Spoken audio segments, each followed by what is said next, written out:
અંકલેશ્વરમાં પિરામણ ગરનાળા પાસેથી ટેમ્પોમાં લઈ જવાતા વિદેશી દારૂના જથ્થા સાથે એક બુટલેગરને ઝડપી પાડતી અંકલેશ્વર શહેર એ ડિવિઝન પોલીસ.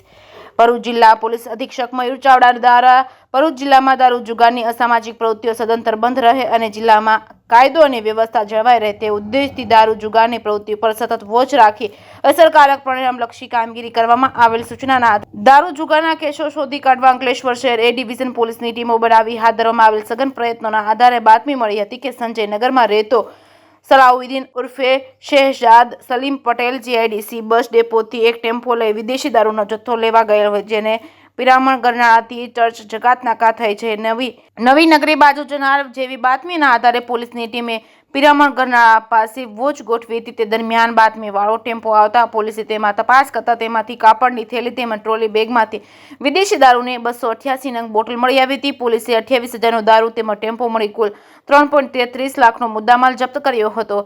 સલાઉદ્દીન સલીમ પટેલને ઝડપી પાડ્યો હતો, જ્યારે કમલેશ ઉર્ફે મુકેશ ખોડા વસાવા અને રમીલા ઉર્ફે નાનકી વસાવા તેમજ સુભાષ ઉર્ફે લાલુ યાદવ સહિત 4 ઇસમોને વોન્ટેડ જાહેર કરી વધુ તપાસ હાથ ધરી છે. જે કેસની ગુજરાતી સાથે કેતન મહેતા, ભરૂચ.